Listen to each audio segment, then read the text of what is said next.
Hello and welcome to episode 25. And while I was looking for some gear in the store this morning, I came across a few interesting objects. And over the course of the next few videos, we'll have a look at some of them and see if they make any sense to modern people. Now, we're talking about cassettes. And sitting here on the is a Tascam 112. I found it in the store. I knew I had it, it's just that I never really sort of needed to use it or even really have a poke about. So it's nice to have a bit of a revisit. Like most of the gear, there's a bit of a story to it. I bought that in 1994 when I qualified as a teacher in college. And we had a recording studio and I was teaching media studies at the time. And we had some nice kit. And one of the things that we bought for the studio at the college, and I liked it so much I bought one for myself, were one of these Tascams. Not because it was particularly high quality. I mean, after all, we're talking about a cassette. And loads of people who have perhaps never even seen a cassette have been told how awful they were. Cassettes are nowhere near as bad as the internet would paint them as being. Back at the time they were introduced, they were a great way of moving audio from place to place. I mean, let's be honest, up until that time, what have we got? We got records, where an LP was actually 30 centimetres across, easily damaged, very prone to clicks and pops and crackles and things like that. And they needed really careful looking after. Fair enough. Lots of people had really cheap stereos at home and they could play records that were scratched, but it was pretty grotty. And the people who had really nice systems with nice cartridges on nice record decks treated their records as if they were made out of gold. So it just wasn't particularly practical. The alternative in terms of do-it-yourself recording, of course, was reel-to-reel tape, 1/4 inch. But very few people had those at home. It just wasn't a practical medium. And again, most of the reel-to-reels then were 7-inch spools of tape. And they weren't cheap. They weren't particularly practical. And they needed a level of user knowledge to get the best out of. I mean, realistically, you don't forget you had to clean them, you had to demagnetise them, and all those things. At that time, we just accepted music as that's just what it was. So when Sony came along with a cassette, it was magic. I mean, I found one cassette. Oh, I haven't managed to find any more. I guess I must have thrown them away over the years. This particular one, it doesn't even have music on. It's actually got a 1974 recording on it of aeroplanes landing. I've got no idea where on earth it came from. It's a place in America called Oshkosh, and it's a fly-in. No idea. My one and only tape. It's a metal tape, so that dates it as a more modern, in historical terms, tape. Don't forget, back in those days, we had many different formulations of tape that you bought. And the machines that used them needed to have buttons that you could select the appropriate tape that you've put inside. So things like bias would be adjusted and the EQ on playback would match the recording. Cheap ones, ferric tapes. Then we had chrome dioxide tapes. And then we ended up with metal tapes. And this particular Tascam can handle normal chrome and metal tapes. It makes an adjustment by prodding the button. Now, a lot of people cheated. The right button was pretty crucial for recording. So I think everybody pretty well, if you put a chrome tape in, you bash the chrome button. When you played it back, you had a choice. Because those 3 settings engage different EQ curves to cope with the amount of treble that you tried to squeeze on the tape by adjusting the bias. You needed to adjust the EQ on playback. And of course, they didn't want to let ordinary human people do that. So we had a button. Now, the net result was if you actually recorded on a chrome tape, and then you press the normal button, you got a much brighter result. I mean, of course, the noise on the tape came up as well, but you actually got a brighter result. And then maybe if you got one of these newfangled graphic equalizers, you could just take the top one down a little bit and get rid of some of that hiss, which annoyed. So there was a bit of flexibility there. Cassettes always hiss. So this particular machine has got two different noise reduction systems, both Dolby. It's got Dolby B and Dolby C, two variants of noise reduction systems invented in America by the clever folk at the Dolby Labs. They also developed a thing called HX Pro, which many people, because it was invented by Dolby, assumed was also a noise reduction system. But in actual fact, it was a clever system of adjusting the record bias current to cope with differences in what you're recording. So if you're recording something with lots of HF content, the bias actually adjusted while it was in record mode to get as much of that HF onto the tape as it could. If the music then changed and went down to very low level frequencies only and there was nothing up the top, the actual bias current compensated for that and changed. It had no effect whatsoever on playback. It was purely a record system. And it did seem to work. I don't think many people ever understood it really. But if the machine said HX Pro, you knew that it was going to be a little better and squeeze a little bit more top end onto your tapes. These were rack mounted, very common in studios.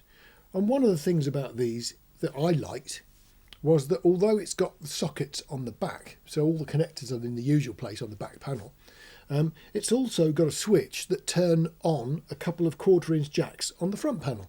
So if you needed to quickly plug anything into one of these things, you could prod that button, stick a jack plug into the sockets on the front, and you were away. So that was quite a clever idea, and I really like the idea of having sockets on the back and on the front. It worked pretty well. It doesn't really have too much in the way of gadgets. It's a 2-head recorder, so there's no off-tape monitoring, so you can't do things like that. But it's really a neat machine. Now, when I got it out the store this morning, I just plugged it in. There was a vague chance smoke was going to come out, I suppose, after all these years. I mean, if I bought it in 94, that really dates it, doesn't it? I mean, we're in 2022. Wow. That's not done too badly. I've put it on. I stuck the tape in. And things work. One of the VU meter lights doesn't. I mean, I guess I could fix that fairly easily, couldn't I? But the machine is actually working really well, and I'm quite surprised. I've not tried it on record yet, so that's the next thing. But it certainly plays back what's on this tape.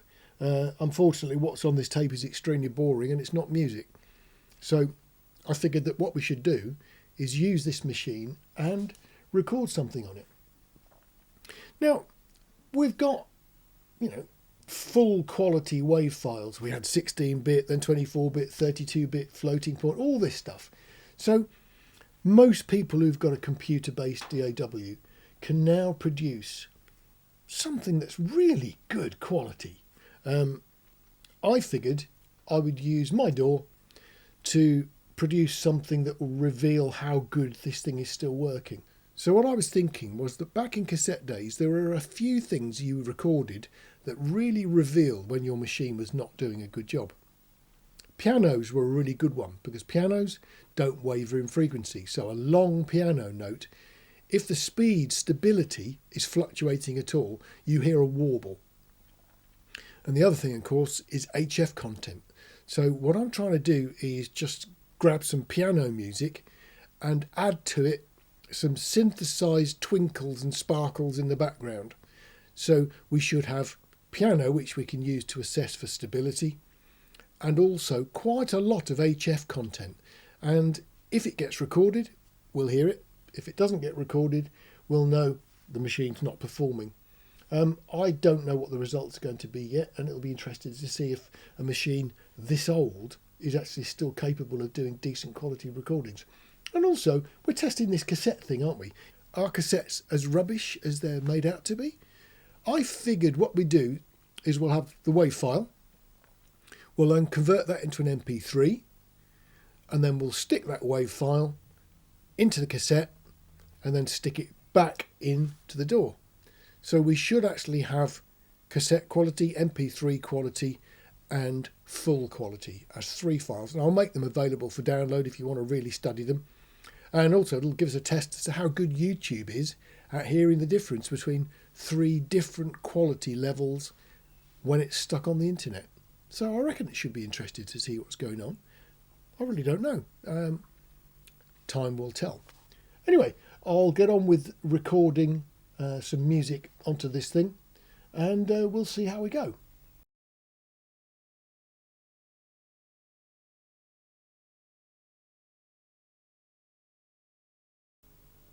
I've taken the audio from Cubase and recorded it onto the Tascam, and I have to admit that the metering caused me a bit of grief. I'd forgotten how difficult it was to interpret VU meters. We're so used to seeing LEDs now that reveal absolutely everything. They show you the real quiet bits and they show you the real loud bits, and seeing when you've gone too far is so easy.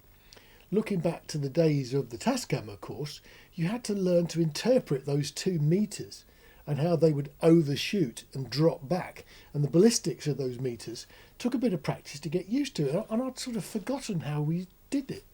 The Tascam does have a couple of red LEDs that come on as a peak light, and the old way of doing it was you turn the volume up until those peak lights just flickered on and flickered off, so they didn't remain on. That was too loud. The occasional peak was okay, and tape being tape, it was actually quite happy with that. So that's what I've done. I've just recorded. I've not made any special attempt to try and squeeze the maximum onto the tape or anything like that. I've set the Tascam to Dolby B, I've set it to metal tape, and I pushed record. Once that was recorded, I've then re-recorded it through the Tascam H6 that I'm using here. I've re-recorded it, and that's what I've used, that file, back in Cubase. So I also took the recording that I used to record on the Tascam and converted it to an MP3, and then re-imported that back into Cubase. So what I've actually got in Cubase are now 3 tracks. The original WAV file, which is a 48K 32-bit floating point WAV file, so it's the best I can do without going up to 96 and above and silly things like that. So I've got a decent WAV file. I've then got an MP3 of it, re-imported back into the timeline, and then I've got the Tascam re-imported back into the timeline. So that's what we've actually got in Cubase, and then I've chopped them up. So on the screen I've got on here the complete files, so it goes WAV, MP3, Tascam, WAV, MP3, Tascam. I'm sure you get the drift. That's what we're now about to listen to. So on the screen you've actually got 3 lines of audio. The red lines at the top, they're the WAV file. The middle lines are the MP3 version, and the purple lines at the bottom are the Tascam version. And as the thing plays, you'll hear them cycle through. So that's what we're going to do, and I'll shut up for that and let you have the direct audio in the edit.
Right, well, conclusions.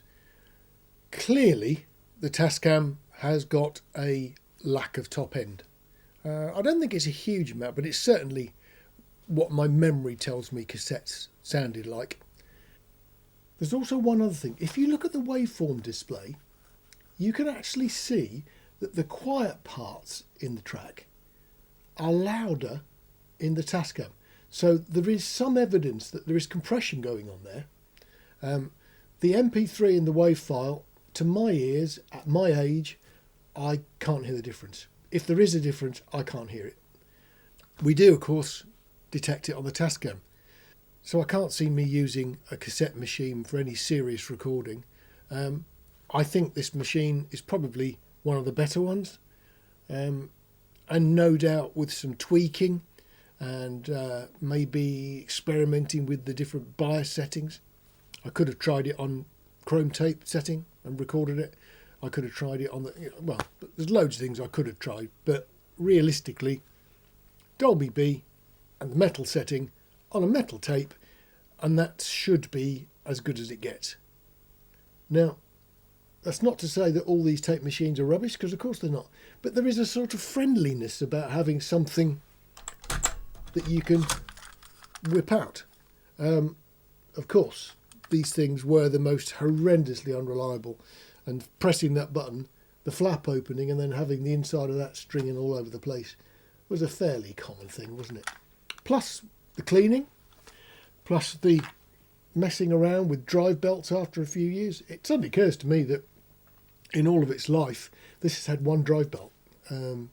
That's doing pretty well, I think. I mean, I don't suppose there's that many pieces of electronics that are going to be that good after over 40 years. But it's impressed me by its long life. I don't think it owes me anything.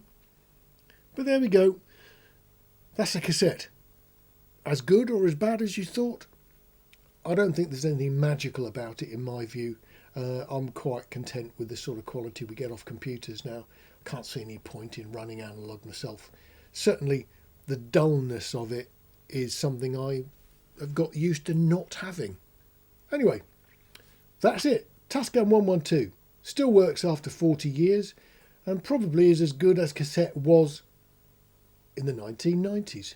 Anyway, take care. See you on the next one. Bye.